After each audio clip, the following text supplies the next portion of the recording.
Welcome to Telugu focus TV. నేను మీ శ్రీనివాస్ రెడ్డి. రామ్ గోపాల్ వర్మ అరెస్టుకు రంగం సిద్ధమవుతుందా అంటే అవుననే సంకేతాలు వినిపిస్తున్నాయి. ఇంతటికి ఎందుకు, ఏంటి, అసలు నిజంగా అరెస్ట్ చేస్తారా లేదా అనే దానికి సంబంధించి కూడా మనం ఈ వీడియోలో తెలుసుకుందాం.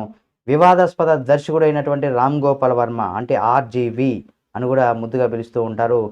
అరెస్టుకు కూడా రంగం సిద్ధమవుతుంది. హైదరాబాద్లోని జూబ్లీ హిల్స్లో ఆయన ఇంటికి ఏపీలోని ఒంగోలు పోలీసులు కూడా చేరుకున్నారు. ఇవాళ ఒంగోలు రూరల్ పిఎస్లో విచారణకు కూడా ఆర్జీవి వెళ్లాల్సి ఉంది. ఆయన హాజరు కాకపోవడంతో అరెస్ట్ చేసేందుకు కూడా పోలీసులు సిద్ధమయ్యారని కూడా చెప్పుకోవచ్చు. ఎందుకంటే సార్వత్రిక ఎన్నికలకు ముందు కూడా ఆయన వ్యూహం సినిమా ప్రమోషన్ సమయంలో తెలుగుదేశం అధినేత చంద్రబాబు నాయుడు, జనసేన అధ్యక్షుడిగా ఉన్నటువంటి పవన్ కళ్యాణ్ గారిని ఉద్దేశించి కూడా అంటే వాళ్ళని వ్యక్తిగతంగా కించపరిచేలాగా సామాజిక మాధ్యమాల్లో కూడా వేదికగా కూడా సామాజిక మాధ్యమాలు అంటే సోషల్ మీడియా వేదికగా కూడా రామ్ గోపాల్ వర్మ చాలా పోస్టులు అయితే పెట్టారంటూ కూడా ప్రకాశం జిల్లా మద్దిపాడు మండలంలో ఉన్నటువంటి తెలుగుదేశం ప్రధాన కార్యదర్శి అయినటువంటి రామలింగయ్య పోలీసులకు కూడా ఫిర్యాదు చేశాడు.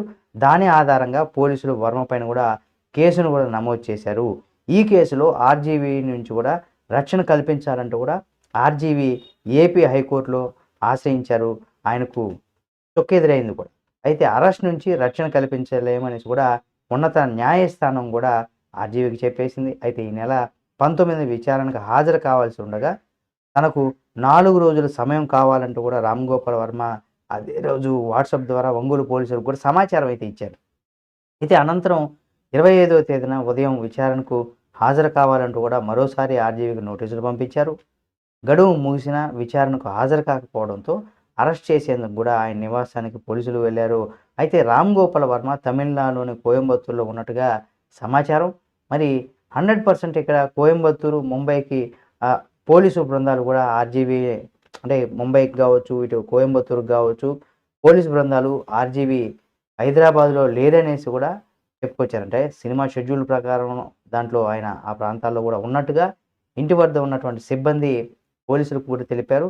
మరోవైపు ఆయన తరపు న్యాయవాది మీడియాతో కూడా మాట్లాడుతూ విచారణకు సహకరిస్తామనేసి కూడా కొద్ది రోజులు సమయం కావాలంటూ కూడా పోలీసులను కోరినట్టుగా తెలుస్తుంది. అయితే సినిమా పనుల్లో భాగంగానే రామ్ గోపాల్ వర్మ వేరే ప్రాంతంలో ఉండడం, వర్చువల్గా హాజరయ్యేందుకు అనుమతి కోరినట్టుగా కూడా చెప్పుకొచ్చారు.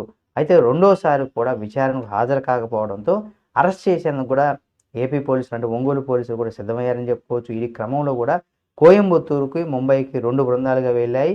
అయితే RGV social media account handle లొకేషన్లో హైదరాబాద్ పరిధిలోనే చూపిస్తున్నట్టుగా కూడా అది శంషాబాద్, షాద్ నగర్‌లో ఈ 2 చోట్ల ఫామ్ హౌస్‌ల్లో కూడా పోలీసులు దృష్టి సారించారు. అయితే సాయంత్రం లోపు రామ్ గోపాల్ వర్మని అదుపులోకి తీసుకోవాలని ఒక ప్రయత్నం అయితే చేస్తున్నారు. మరి చూద్దాం ఏం చేస్తారు. 100% ఇప్పుడు ఈ రకంగా గనక చూసినట్లయితే ఎట్టి పరిస్థితుల్లో అంటే అటు నోటీసులు ఇచ్చిన తర్వాత పోలీసులు 100% అరెస్ట్ చేస్తారు.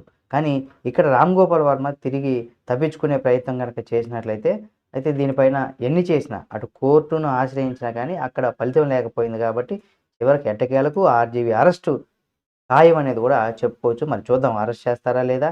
ఇక దీనికి సంబంధించి మరిన్ని అప్డేట్స్‌ని కూడా మీ ముందుకు తీసుకొస్తుంది మన తెలుగు ఫోకస్ టీవీ ఛానల్. కాబట్టి సబ్స్క్రైబ్ చేసుకొని పక్కనే ఉన్న బెల్ బటన్ నొక్కడం మాత్రం మర్చిపోకండి.